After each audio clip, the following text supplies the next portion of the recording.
Assalamualaikum teman-teman, semangat pagi dan kembali lagi di Teknik Ambo.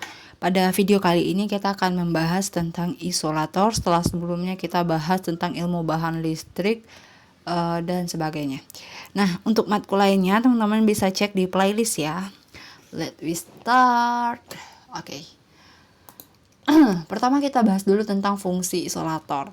Yang pertama, fungsi isolator itu adalah untuk menyekat atau mengisolasi penghantar. Yang kedua, untuk memikul beban mekanis. Yang ketiga, untuk menjaga agar jarak antara penghantar tetap gitu ya, tidak berubah. Lalu bahan. Nah, bahan isolator porselen ya, pertama kita bahas.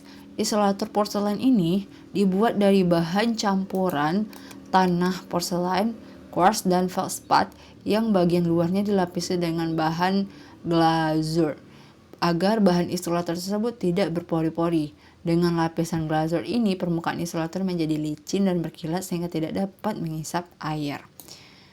Ini adalah isolator terbaik ya, karena dia nggak punya celah, menghambat listrik dengan baik gitu. Lanjut yaitu keuntungan. Nah, yang pertama keuntungannya terbuat dari bahan campuran tanah porselen ya, seperti yang dijelaskan sebelumnya. Lalu bagian luarnya dilapisi dengan glazur. Lalu dapat dipakai dalam ruang yang lembab atau udara terbuka, lalu memiliki sifat tidak menghantarkan, dapat menahan beban, dan memiliki kualitas lebih tinggi dan tegangan tembusnya lebih besar, sehingga banyak disukai pemakainya untuk jaringan distribusi primer. Distribusi primer itu adalah penghantaran listrik dalam jumlah yang besar, satuannya itu kilovolt atau megawatt gitu ya. Lanjut ada kelemahannya ada. Yang pertama tidak tahan akan kekuatan yang menumbuhkan atau memukul gitu ya. Jadi dia nggak tahan dipukul. Lalu ada ukuran isolator porselen ini tidak dapat dibuat lebih besar karena pada saat pembuatannya terjadi penyusutan bahan. Lalu harganya lebih mahal tapi lebih memenuhi persyaratan yang diinginkan. Lanjut ada isolator gelas. Isolator gelas pada umumnya terbuat dari bahan campuran antara pasir silikat dan dolomit atau fosfat.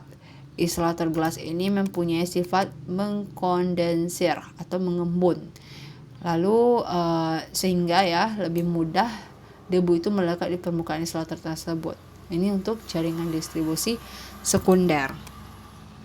Keuntungannya terbuat dari bahan campuran antara pasir silikat ya, yang lain yang tadi. Lalu lebih banyak dijumpai pemakaiannya pada distribusi sekunder. Lalu isolator gelas ini harganya lebih murah dibanding porselen. Sedangkan kelemahannya memiliki sifat mengkoordinasi sehingga lebih mudah debu melekat di permukaan gitu ya. Lalu makin tinggi tegangan semakin mudah pula terjadi peristiwa kebocoran arus atau leakage current lewat isolator gitu ya. Lalu yang ketiga kelemahannya memiliki kualitas tegangan tembus yang rendah. Terus saat terjadi kenaikan penurunan suhu secara tiba-tiba, maka isolator gelas ini akan mudah retak pada permukaannya. Jadi untuk safety-nya lebih utama atau lebih bagus itu di porselen. Lanjut kerusakan pada bahan isolator jaringan. Itu disebabkan oleh beberapa faktor. Yang pertama adalah unsur isolasi yang sudah tua. Bisa juga jadi gangguan mekanis atau panas berlebih atau kesalahan dalam pemasangan. Banyak faktor. Lalu ada pemburukan isolasi ya. Deteriorations adalah pengembangan kimiawi dan mengembangkan pembekuan semen. Perbedaan dari pengembangan karena panas di berbagai bagian isolator gitu ya. Lanjut untuk mencegah proses pemburukan itu dilakukan hal ini. Yang pertama yaitu meninggikan kuat mekanis dari bagian porselen. Yang kedua membatasi pengembangan kimiawi dari berbagai semen. Yang ketiga mengcat buffer paint bagian semen. Dan terakhir tidak menggunakan semen dalam lapisan porselen. Gitu ya. Untuk pemasangannya itu lebih diperhatikan lagi ya teman-teman. Lalu jenis isolator jaringan. Nah ini nih biasa banget kita lihat di tiang-tiang listrik. Ini adalah isolator jenis pasak. Jenis ini merupakan jenis isolator yang terbuat dari bahan porselen maupun bahan gelas yang di bagian dalam bentuk kepingan dan di bagian bawahnya ini diberi pasak atau pin yang terbuat dari bahan besi atau tembaga gitu ya. Lanjut, ini adalah bentuk pemasangannya ya teman-teman dan ukurannya. Jadi teman-teman juga bisa sesuaikan dengan sudutnya yang akan dipasang. Lalu isolator jenis pasak banyak digunakan. Ini kelebihannya ya teman-teman. Sebabnya itu yang pertama, lebih banyak jaringan dibuat lurus gitu. Karena bagian ini yang memang diciptakan untuk jaringan lurus. Lalu sudut saluran dibuat kurang dari 15 derajat. Isolator jenis pasak lebih murah dari isolator jenis gantung. Lalu konstruksi tiang dibuat dengan cross arm atau trapez, lebih menonjolkan ke luar sudut ya. Nah, ini adalah jenis isolator jenis isolator pos gitu ya. Jadi mereka terbagi seperti sekat-sekat gini.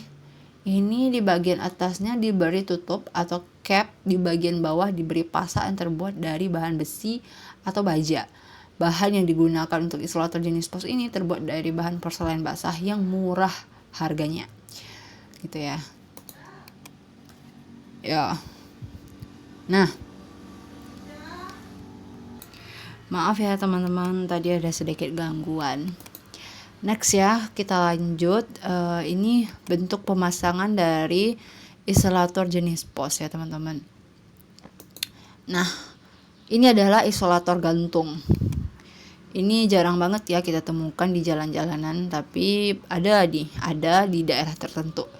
Isolator gantung ini atau suspension isolator terdiri dari sebuah piringan yang terbuat dari bahan porselen dengan tutup cap ya. Dan tutup cap dari bahan besi, tampaan metabel iron, dan pasaknya terbuat dari bahan baja yang diikat dengan semen yang berkualitas, sehingga bentuk satu unit isolator ini berkualitas tinggi gitu. Lebih mahal gitu ya.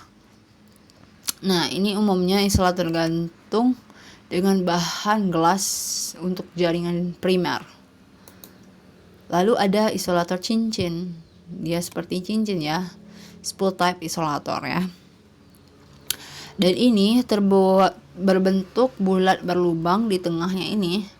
Seperti cincin yang hanya terdapat satu atau dua lekukan saja. Yang salurannya terbuat dari bahan porselen gitu ya.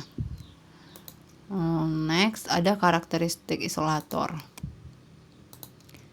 Karakteristik isolator itu ada beberapa. Yang pertama, mempunyai kekuatan mekanis yang tinggi, memiliki konstan di elektrum, mempunyai tahanan isolasi, mempunyai perbandingan, dan menggunakan bahan yang tidak berpori-pori gitu.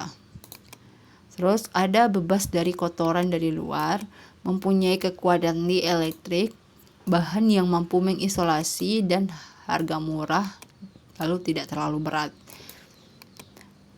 Sementara untuk karakteristik elektrisnya bisa kita hitung menggunakan rumus ini.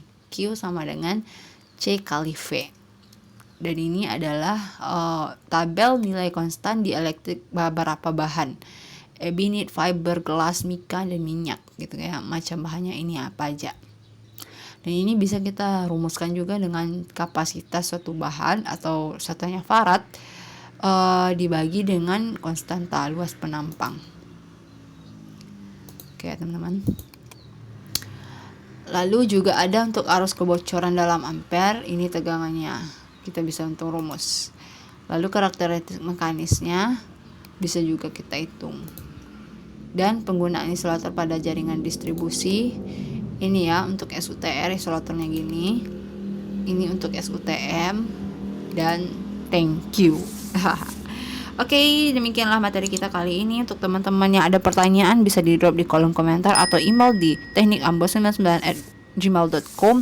Don't forget to like, comment, and subscribe. Assalamualaikum warahmatullahi wabarakatuh.